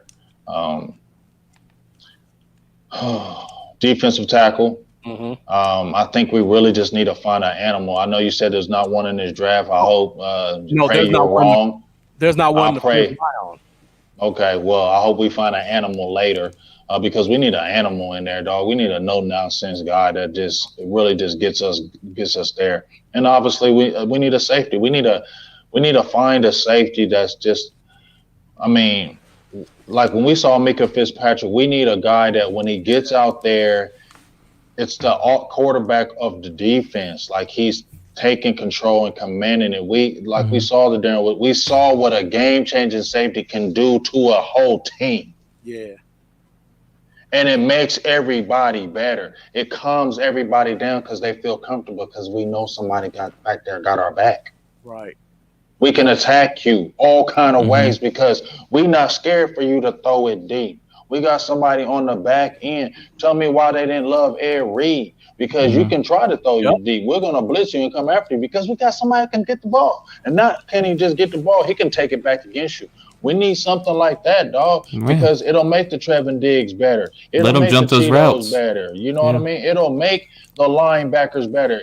We need some of that. And you can find it. Stop being scared. Like, we need to hit on these draft. If you're talking about Stephen Jones, that we're building our team through the draft, we're keeping our core players, and we'll get some free agents here and there, but we ain't gonna overpay. Then you better hit on this damn draft damn near every year. Then, if that's what you're talking, because you invest, you don't want to give away picks. You don't never want to give away picks. You don't. Oh, we ain't signing them because we got to give up picks. Then you better be hitting on these draft picks, man. Yeah, for sure. Now, I said there's not a lot of detail because I meant like first round. Like if you pick at 6 or 7 or 15, you're not going to find a defensive tackle in this draft. Not a one tech, but that third round though, it's some big sloppy, mean monsters out there.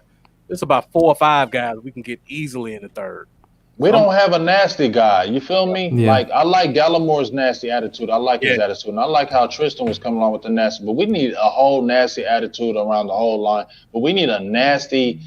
I don't care for this. We need some dog. We seen these guys that just can get in there and just blow up offensive lines. And you talk about the Aaron Donalds, but when you get one of those guys, man, even let's keep it real. When David Irvin was here and he was on his game, dog, that was a game changer. That's what and you saw how much it changed our whole defense when David Irvin was in that middle with that damn size, calling him dinosaur, dog. It made our whole defense that much better. Yeah, for sure. Yeah. That's what I miss. I wish none of that bad stuff. I wish none of that happened, dog. Because if we could have kept him and he was young, yeah, and you could have had Tristan Hill, them guys are. Oh my God, what? Yeah. That hurts. I don't have the names in front of me, big game, but check out the D tackle from Florida, the D tackle from Georgia, and the D tackle from USC.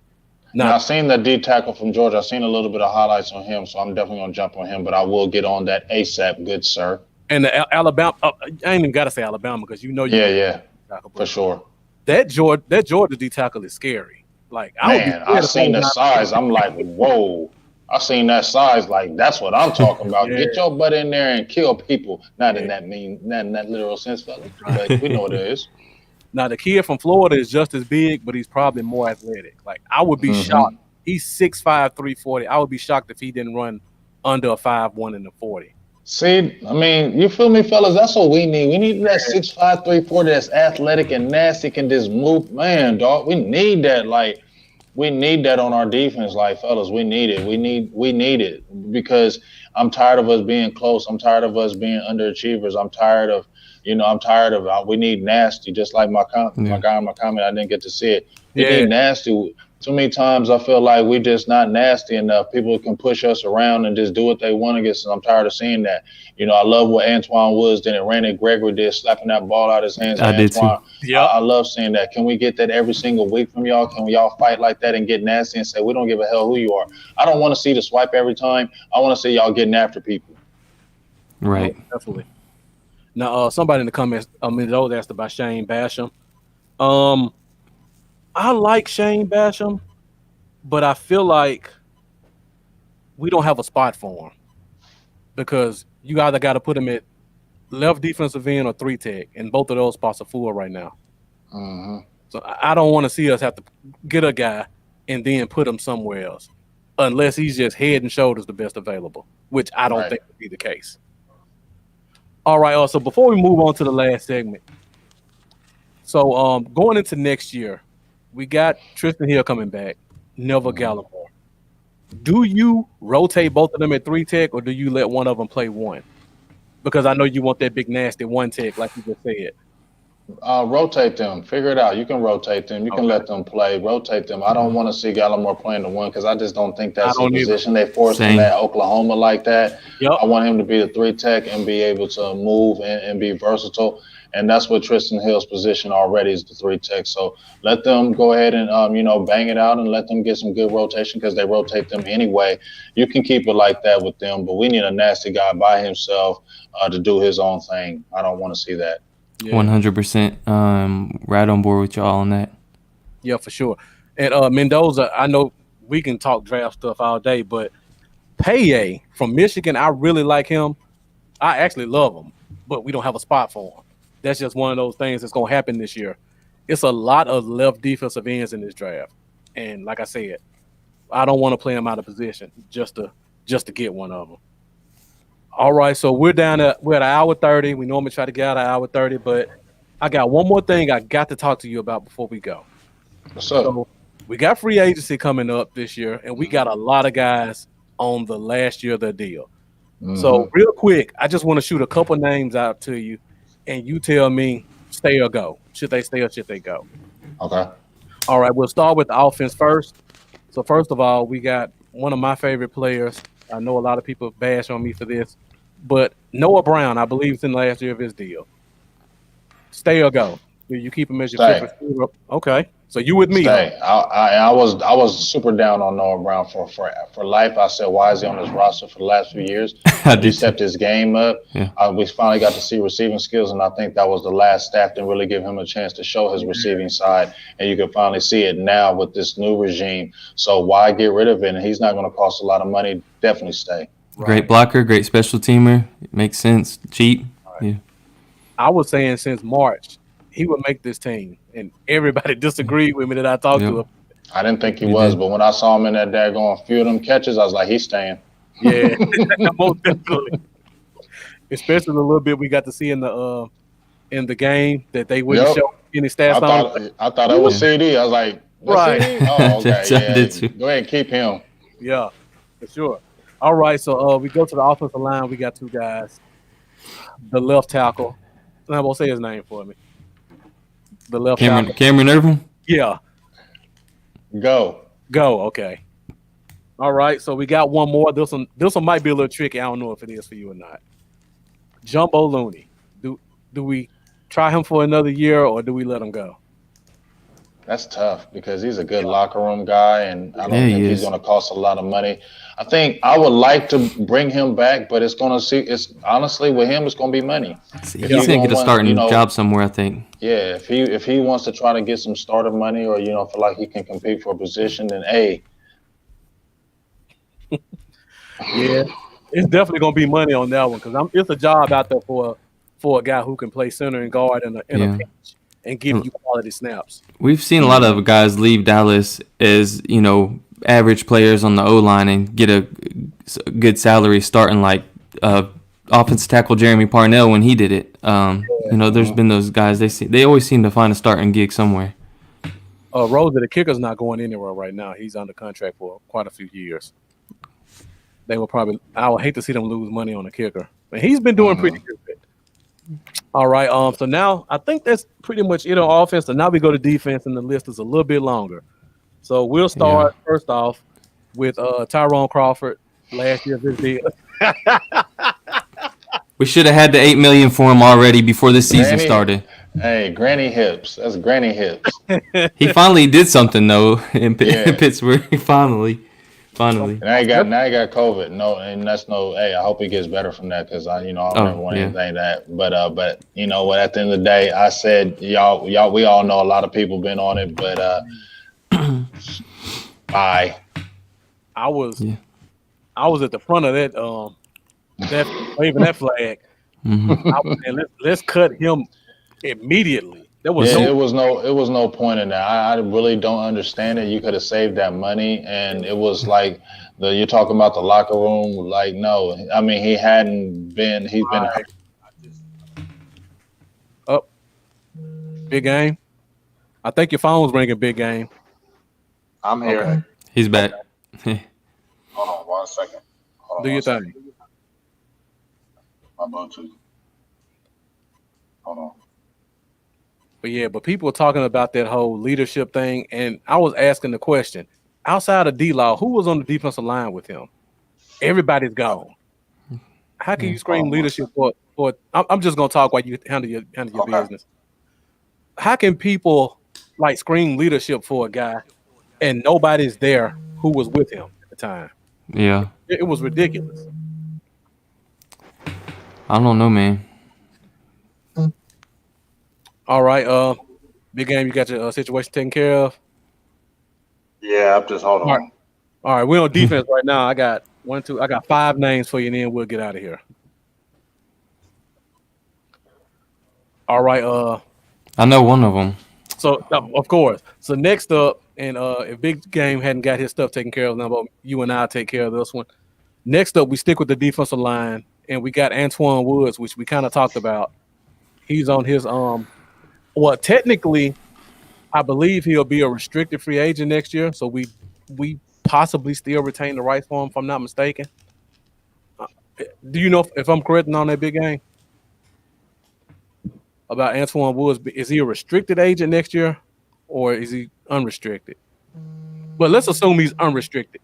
Yeah. Lambo, do you think we keep him or we let him go, Antoine Woods? That's tough. Like, really just depends on money. Like, I would say I would be okay with him going. Like, I like him. I think he does have a little bit of that nasty attitude with him, but I just think they'll be able to improve somewhere in the draft or in free agency. Yeah.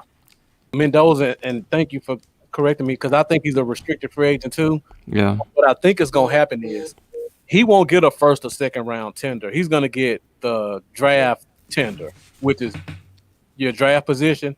And since he was undrafted, that means any team that offers him a contract, we'll lose him, and we won't get a draft pick back. So I think he's gone either way. He probably is, but like I said, I think they'll be able to improve on him anyways. I think if anybody offers him more than $2.5 million, we'll let him go. I don't think we'll pay him a lot at all, especially considering how good Tristan Hill looked. Exactly. In a little bit of time he was here, and how good Neville Gallimore is looking right now. And the guy we drafted from Houston gave us a couple of good snaps too, so I'm looking forward to seeing more of him. 6'3", 330 pounds. And Hamilton doesn't look awful, but Last game was a little different. Yeah, A little bit of a he's a big guy that takes up space though. So Yeah, when you got he a guy is. like that, you can find a spot for him. yeah.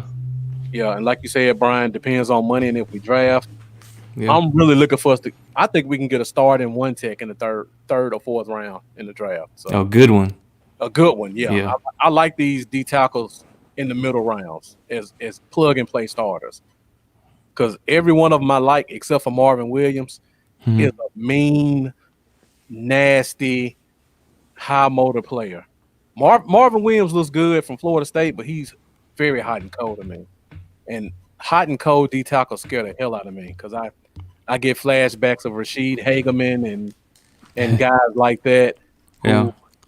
flashed in college and then they came in the league. Can y'all hear me? Yeah, it's kind of low, but we got you. Sorry, my Bluetooth went out, so Okay. it was going in and out. So I apologize. You good? It may have to be a wrap for me because I don't want to sound all muffled on y'all. Oh, you sound good now. Do I or what, sound good?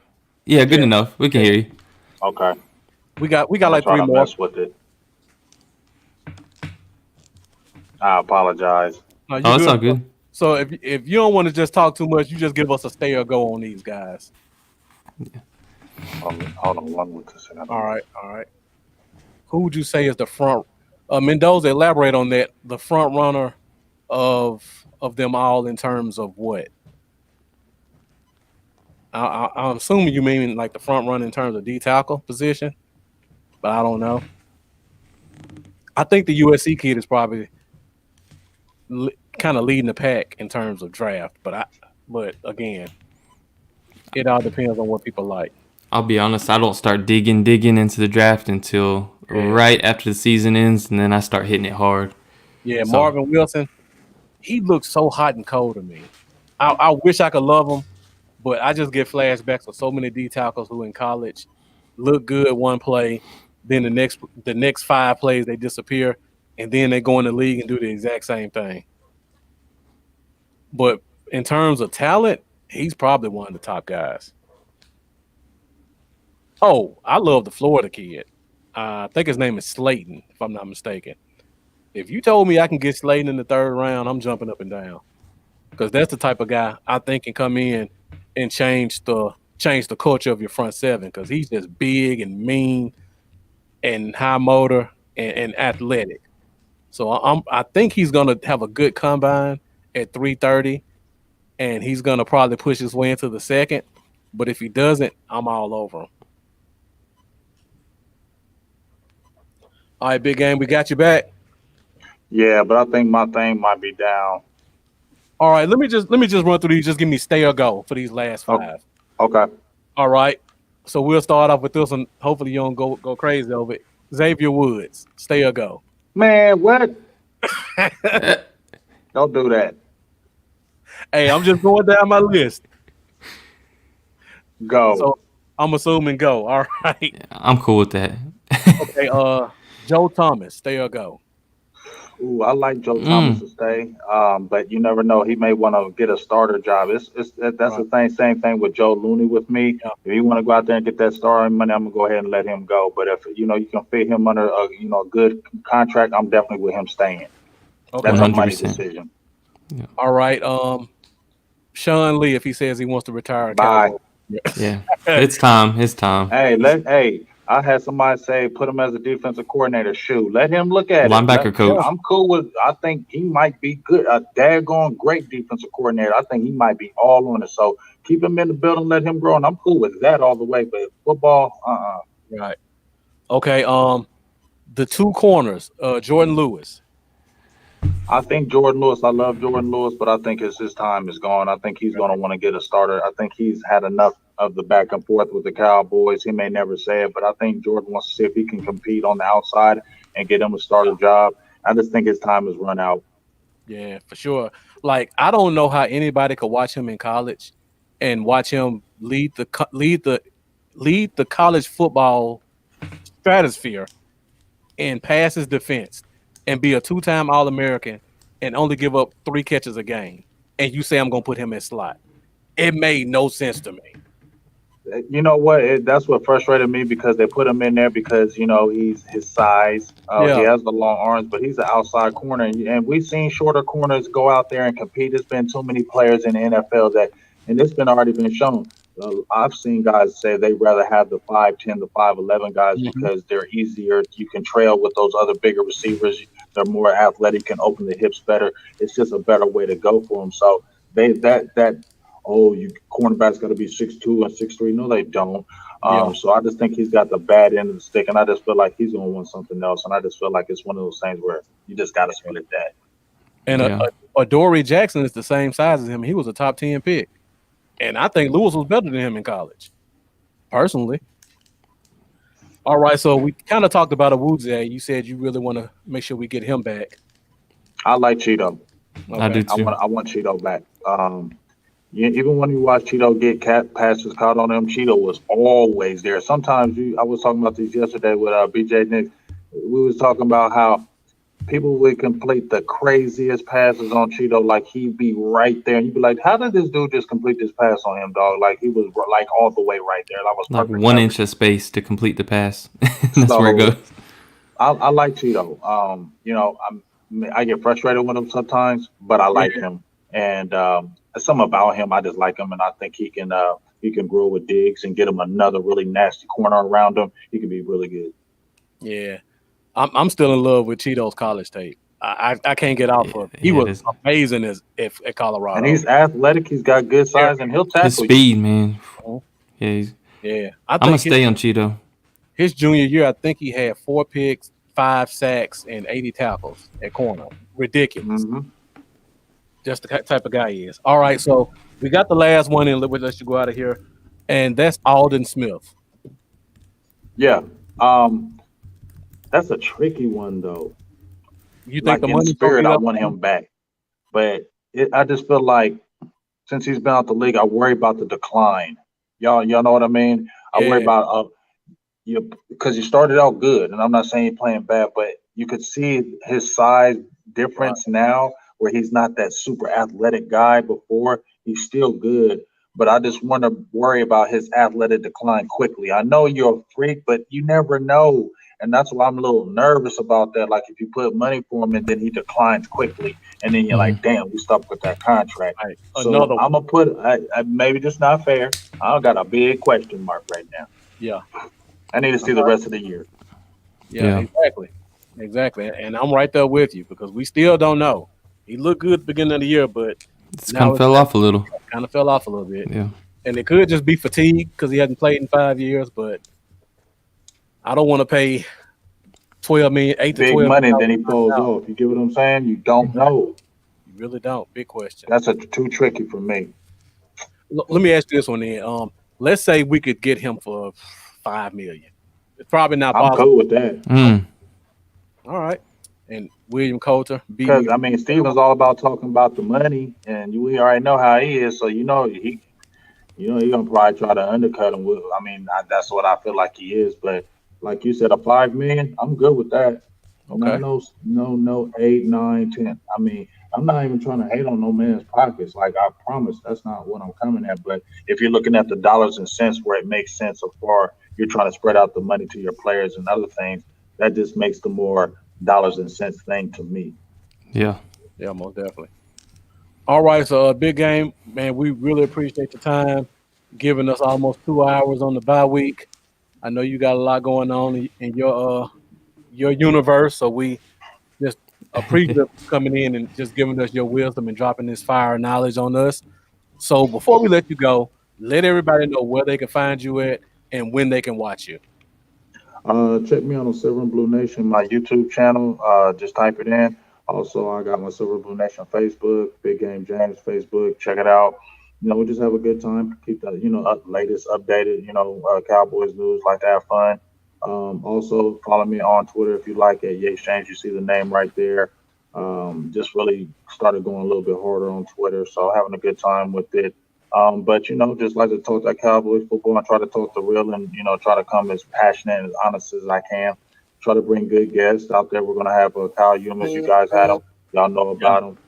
He'll be on the late night hype tomorrow. So just trying to keep it popping. For the Cowboys people out there, and that's what I just try to do for everybody. Is Kyle giving us draft talk tomorrow? Or What's that? Is Kyle gonna give us some draft talk? Because I know he's a big. He probably is, and I'm gonna try to pull it. I definitely be watching.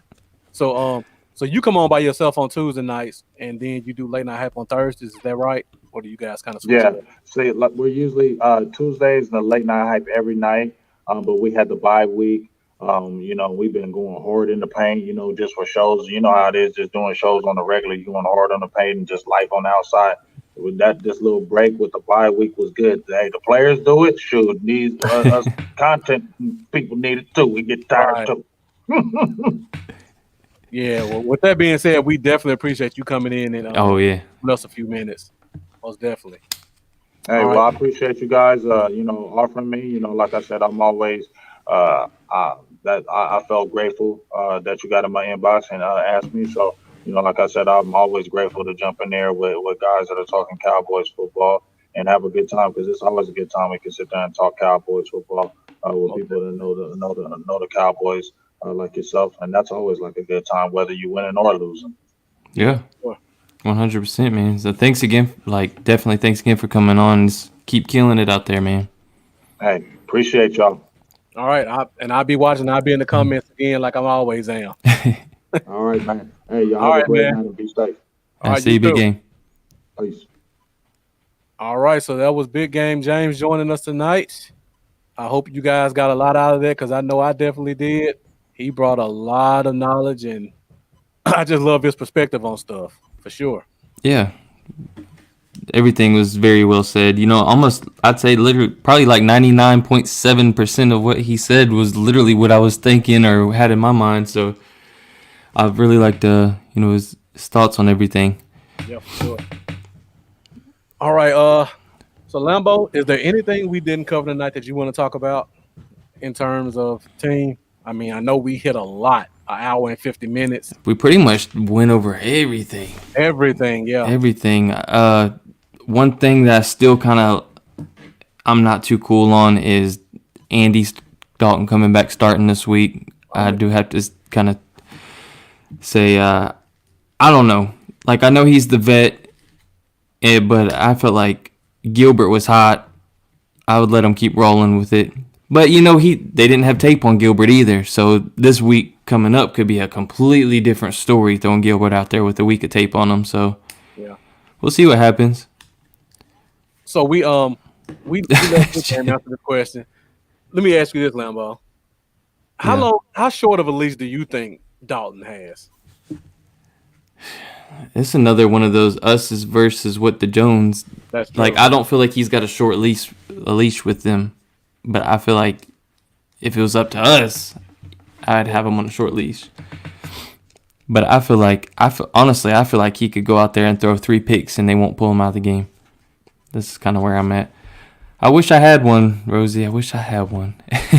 Right now, I just got a cold water. Everything okay, Lambo? We normally see about 2 or 3 of them get dropped at the end of the show. Man, the budget's getting tight. Oh, okay. The budget's getting tight. I understand that Christmas is almost a month away, so yeah. Yeah, my boy's turning 7 November 18th also, so I got the birthday, and then we got Thanksgiving with 2 families we got to host, and then Christmas, and then right after Christmas, my other son's birthday's January 1st, so it's like, whoo, money's getting tight. Our playoff chances are a lot shorter than that, Lamar. So you said your son's birthday is the 18th. Am I going to be rolling solo next Wednesday night? Is that the same day? It's next Wednesday, yeah. No, I'll be here because we're doing this party. We're doing this party Saturday, so. Oh, okay. Yeah, so I'll be here. He'll be in bed when we start our show, anyways. Okay, most definitely. All right, so I'm burning. All you guys. I hope you guys don't take offense to the fact that I couldn't get to all your questions, but as you can see, Big Game James was going nonstop, just bringing amazing content, giving us some fire knowledge, and we didn't want to mess up his flow. So make sure you guys come back and join us next Wednesday, 8:30 Central Standard Time for the Cowboy Zone, where we will be breaking down the Cowboys versus the Minnesota Vikings coming off the bye week. Before we go, Lambo, do you want to do a pregame show this Sunday? Since even though we're not playing, I mean, if you want to take a Sunday off, that's fine too. I might take a Sunday off. Okay, take a Sunday off. We'll let you guys know whether or not we do a pregame show this Sunday or not, but we'll definitely be here on Wednesday, November 18th at 8:30 Central Standard Time as we talk about the Cowboys versus the Minnesota Vikings. So before we go, Lambo, hit them with their social media and let them know where they can find you at.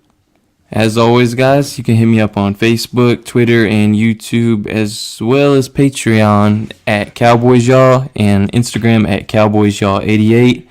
And most of all, please subscribe on YouTube and hit the little bell. It greatly helps. I'm on that road to 1,000, just trying to get there. Appreciate you guys. So where are you at right now, Lambo?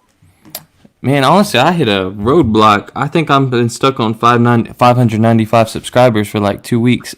So you said 595? Yeah. I shot up when my fan reaction video went viral. It hit like 100,000 views. And then I shot up a couple hundred or 400 subscribers, and then boom, and it stopped. I'm on 595. All right, William, we'll be doing bowl predictions and game predictions. So if you get another one right, we'll definitely be able to get you a hoodie. And we're gonna set up a Cowboy Zone shop. I'll probably try to get on it this week so you guys can get some merch. You see, I got my football nerd shirt on tonight. This is created by us. So if you guys like this shirt, we'll be putting that one out as well. Lambo may have a Cowboy Dale shirt or 2 out there, so you guys can get some of that merch to support. Yeah, definitely gonna get one. So yeah, for sure. So again, thank you guys for watching. We always appreciate you guys' support. Be sure to join us this Wednesday, 8:30 Central Standard Time, for another episode of the Cowboy Zone. I'm Marcus. This is Lambo. And Lambo, closing words. We'll see y'all next Wednesday. All right. See you next Wednesday, guys. We're out.